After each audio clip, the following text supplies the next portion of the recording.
பிப்ரவரி 7ஆம் தேதிக்கு தொழிற்சங்கத்தினருடன் மற்றும் அரசுடனான முத்தரப்பு பேச்சுவார்த்தை தள்ளி வைக்கப்பட்டிருக்கிறது. போக்குவரத்து தொழிலாளர்களுடன் முத்தரப்பு பேச்சுவார்த்தை நடைபெற்று வந்த சூழலில் பிப்ரவரி 7ஆம் தேதிக்கு இந்த பேச்சுவார்த்தை தள்ளி வைக்கப்பட்டிருக்கிறது. இது குறித்த கூடுதல் விவரங்களோடு செய்தியாளர் ராஜகுமாரன் இணைப்பில் இருக்கிறார். ராஜகுமாரன், இது குறித்த முழு விவரங்களை வழங்கலாம். வணக்கம். அகவிலைப்படி உயர்வு உள்ளிட்ட 6 அம்ச கோரிக்கைகளை முதன்மைப்படுத்தி போக்குவரத்து தொழிலாளர்கள் வேலை நிறுத்தம் அறிவித்திருந்தார்கள். மேலும் 2 நாள் வரை வேலை நிறுத்தமும் தமிழகத்தில் கடந்த வாரத்தில் மேற்கொள்ளப்பட்டிருந்தது. இந்த நிலையில்தான் 4வது கட்ட பேச்சுவார்த்தை போக்குவரத்து தொழிலாளர்களுடன் இன்று சென்னை அம்பத்தூரில் நடைபெற்றிருந்தது. தொழிலாளர் நலத்துறை இணை ஆணையர், போக்குவரத்து கழகங்களுடைய மேலாண் இயக்குநர்கள் என்று முத்தரப்பு பேச்சுவார்த்தையாக இந்த பேச்சுவார்த்தை நடைபெற்றிருந்த நிலையில் எந்த ஒரு இறுதி முடிவும் என்று எட்டப்படவில்லை. அதே நேரம் பிப்ரவரி மாதத்திற்கு இந்த பேச்சுவார்த்தை தற்போது தள்ளி வைக்கப்பட்டிருக்கின்றது.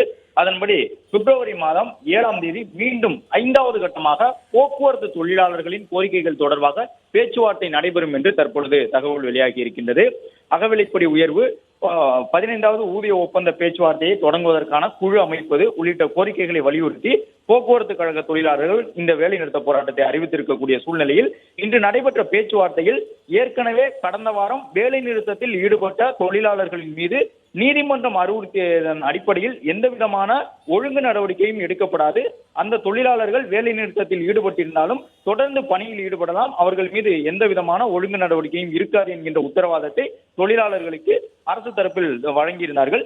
இந்த நிலையில் தான் மீண்டும் பேச்சுவார்த்தை வரும் பிப்ரவரி மாதம் 7ஆம் தேதி நடைபெறும் என்று தற்போது தகவல் தெரிவிக்கப்பட்டுள்ளது.